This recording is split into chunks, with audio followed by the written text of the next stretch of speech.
दुआ करती हूँ कि आइंदा जितनी भी ईदें हों, मैं हमेशा इस चैनल के साथ जो है वो सेलिब्रेट करूँ।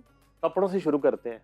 जी। ईद, ये ड्रेस जो है वो किसने डिज़ाइन किया? अ, बिल्कुल खुल के उनका नाम भी लें, जो भी ब्रांड है, हमें कोई इश्यू नहीं है। जैसे हमारा इतना अच्छा डेकोर किया है सेट को एफसी इवेंट्स ने, जी, और मरियम ने ख़ास तौर पे, और एफसी इवेंट ने इसको सजाया है और हमारी ईद माशाल्लाह। को कलरफुल कर दिया है। अरे, मैं आपको शो से पहले कह रही थी कि मुझे फूल बेहद पसंद है और सेट पे फूलों को देख के ना मुझे और अच्छा लग रहा है कि सेट पे फूल मुझे नज़र, ख़ास तौर पे मुझे सफ़ेद जो वाइट कलर के फूल हैं वो बेहद अच्छे लगते हैं।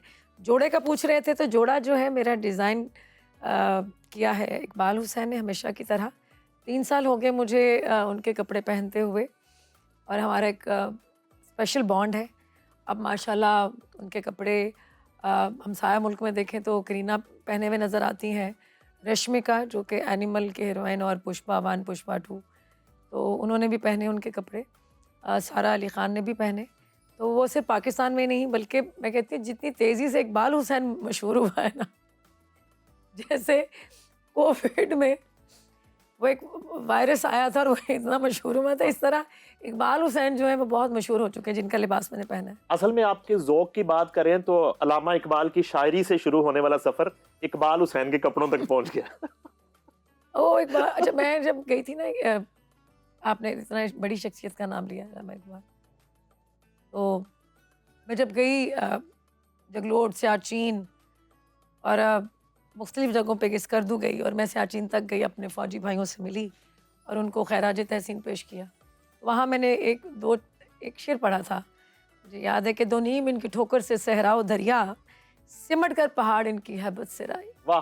तो इनकी जो शायरी है वो बड़ी देर के बाद समझ आती है। कच्ची उम्र में तो लड़कियां जो हैं वो कच्ची उम्रों में तो परवीन शाकर ही पढ़ती हैं। तो अल्लामा इकबाल की जो शायरी है वो बेहद मुश्किल है। तो बस जब अल्लाह ताला आपको ज़ौक़ अता करे, वो आगाही दे, तो फिर ही आप पढ़ सकते हो, समझ हमेशा की तरह रेशम जी जो हैं वो ईद पे भी सरहदों की हिफाजत करने वालों को याद कर रही हैं, उनको खराज तहसीन पेश कर रही हैं, और हमारी तरफ से भी सलूट है अफवाज पाकिस्तान को, जिनकी वजह से आज हम ईदें भी मना रहे हैं, सुख का सांस भी ले रहे हैं, आज़ाद फ़िज़ा में जो है हम सांस ले रहे हैं और एक पुरअमन जो है वो ज़िंदगी गुजार रहे हैं।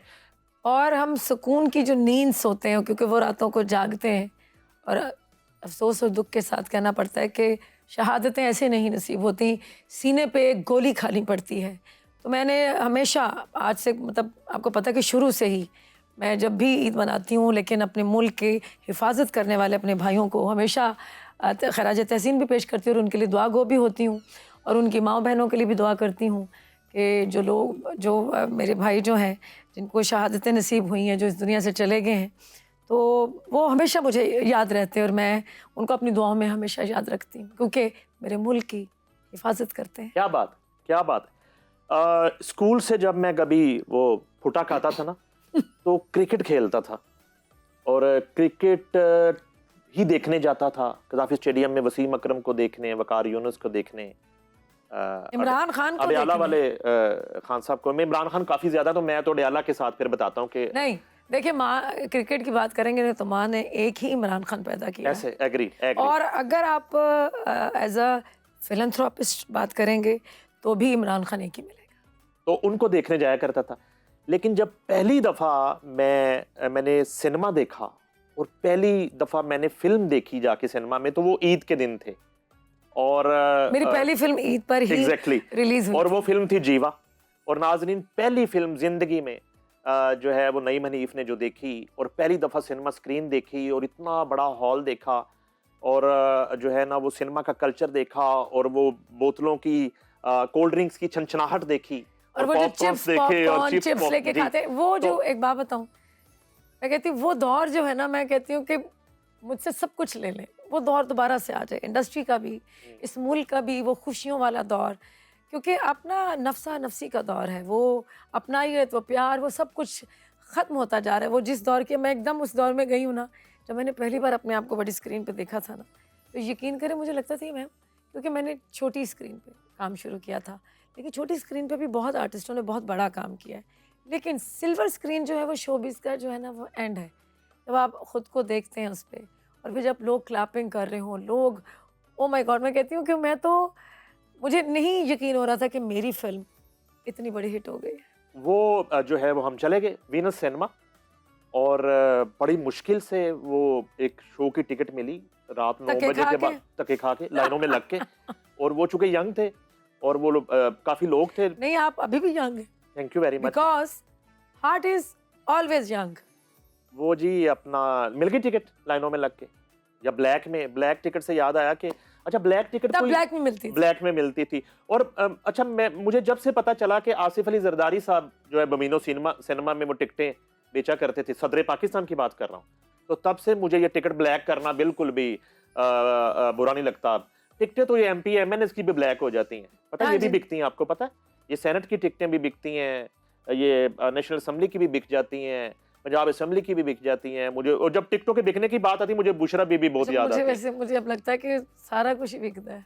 हाँ जी, ज़मीर भी बिक जाते हैं गालिबन। सिर्फ़ मेरा जो रब है ना, वो रिश्वत नहीं लेता, वाह, वाह, वो वाह! नहीं बिकता। क्या बात है। बस बाकी जो है ना, सारी दुनिया जो है ना, मुझे तब तो ऐसा ही लगता है कि डर लगता है अब रिश्ते बनाने से, दोस्तियाँ पालने से अब डर लगता है। यानी कि ना डरने वाले, ना झुकने वाले, सिर्फ बिकने वाले किरदारों में हम ज़िंदगी गुज़ार रहे हैं। अच्छा, आगे बस। बढ़ते हैं। तो वो विनस सिनेमा में जो अंदर टिकट मिल गई जनाब, अंदर चले गए और बड़ी खुशी की इंतहा थी और वो हमारी ईद थी। और आगे सोने पे सुहागा ये कि जीवा फ़िल्म थी। और फ़िल्म जो है जब शुरू होती है और जब एक गाना आता है, जानू सुन ज़रा, और आपकी एंट्री होती है। अच्छा, ये गाना जिसका ज़िक्र कर रहे हैं आप, यही मेरी कामयाबी और मेरे मेरा मेरे मेरी मेरी पे पहचान बना ये गाना। जो कि आज तक जब भी ये कहीं बजता है, उस वक़्त गाड़ियों में ना म्यूज़िक कम सुना जाता था, क्योंकि अच्छा म्यूज़िक बन नहीं रहा था, पंजाबी फ़िल्मों का दौर था। तो मैं जब गुलबर्ग से गुज़रती थी, जब मैं शॉपिंग करने जाती थी या मैं कहीं जूस पीने जाती थी, अल्लाह जन्नतों में घर करे, मैं अपने भाई के साथ, तो मेरे भाई ने मुझे कहना, "साइमा, साइमा, वो देखो गड्डी 'च तेरा गाना लगा है।" वो ना लोगों ने बड़े अरसे, तब कैसेट्स का दौर था, तो बड़ी-बड़ी महँगी-महँगी गाड़ियों में ये गाना बजता था और मैं कहती थी कि वाक़ई मेरे फ़िल्म के गाने सुन रहे हैं। तो उस वक़्त मैं लकी इस हवाले से कहूँगी खुद को कि मेरे हिस्से में बहुत ही खूबसूरत, बेहद अच्छा म्यूज़िक मेरे हिस्से में कई फ़िल्मों में आया। क्या बात! मतलब घूंघट ले लें, दुपट्टा जल रहा है ले लें, आप संगम ले लें, संगम का म्यूज़िक बहुत अच्छा था। और ये जिसका ज़िक्र करें अब, जीवा का म्यूज़िक, तो मुझे गाने बहुत अच्छे मिले। अच्छा, ये किस तरह पहुंच गया, ये म्यूजिक, ये करैक्टर, ये रोल, ये फेम, ये किस तरह आपकी दहलीज तक पहुंचा? वो तो जरा हमारे साथ शेयर करें। इससे पहले टीवी तो आप कर रही थी अच्छा, और मैंने टेलीविज़न ही करना था, मैंने खुदा की कसम फ़िल्म नहीं करनी थी। ये मैं बात बहुत बार कह चुकी हूँ, क्योंकि टेलीविज़न पे बहुत कुछ सीखने को मिल रहा था। और एक वो जो एक ग्रेजुअली एक प्रोसेस है जिससे गुजरते हैं, उससे मैं गुजर रही थी। और एक काम मिल रहा था, क्योंकि एक्स्ट्रा से शुरू किया, फिर एक लॉन्ग प्ले मिला, फिर लीडिंग कैरेक्टर मिला। तो करते करते करते अल्लाह जन्नतों में घर करे, मेरी प्यारी बहन, मेरी प्यारी भाभी रुखसाना नूर, उन्होंने एक अखबार के मैगज़ीन की, वो बेहद उसमें अच्छा लिखती थी, तो वो इंटरव्यू किया। उन्होंने कहा कि रेशम बेटा, तो फिल्म आज काम क्यों नहीं कर दी? मैंने कहा नहीं भाभी जी, फिल्मों में नहीं आना। अरे सैयद नूर साहब इतनी फिल्म अच्छी बनाई है, संगम आ रही है, कसम आ रही है। तो मुझे भाभी ने कहा आप कसम के ना प्रीमियर पे आओ। भाभी ने इनवाइट किया, मैं चली गई। तो नो डाउट कि मैंने सैयद नूर साहब का काम देखा, तो वो उस दौर में जो काम हो रहा था उससे टोटली डिफरेंट, मतलब इंडिया के लेवल का काम। एक जब मैंने उनका काम देखा, उनके गाने देखे और उनका म्यूज़िक देखा, मैंने कहा भाभी अब ठीक है। मुझे कहती है अब करोगी फिल्म? मैंने कहा जी मैं करूँगी, क्योंकि वो शायद अंदर वो एक जरासीम तो था, तो दिल तो चाहता था, लेकिन क्योंकि उस वक्त लाउड फिल्मों का दौर था, तो घबराती थी, डरती थी। भाभी ने मुझे नूर साहब से मिलाया, तो फिर फिल्म उन्होंने कहा संगम बनानी, म्यूज़िक बनाना है। तो शान साहब, अमेरिका के शान साहब को बुलाया और फटाफट वो जो गाना था आप यार दिल में जगह, ओपनिंग की, वो गाना पिक्चराइज किया। 3 दिन में उसकी डेवलपिंग हुई, कलर करेक्टिंग हुई और उसको फिर उस गाने को एडिट किया। और जब मैंने स्क्रीन पे देखा ना, पहला गाना मैंने ज़िंदगी में स्क्रीन पे देखा था अपना, तो वो देखा था आप यार दिल में जगह धड़कनों में समा, शान साहब और मेरा। तो मेरे लिए वो अनबिलीवेबल चीज़ थी क्योंकि आप तसव्वुर भी नहीं कर सकते हैं कि आप एक शोबिज़ जो शोबिज़ का एंड है, उस स्क्रीन पे आप बेहतर लगेंगे, आप अच्छे लगेंगे और स्क्रीन जो है वो आपको कबूल करेगी। अच्छा, जहाँ जो सैयद नूर साहब उसके डायरेक्टर थे, वो रोल जो है आपको मिला और आप सुपरस्टार बन गई। देखिए उनकी मेहरबानी। आप सुपरस्टार बन गई।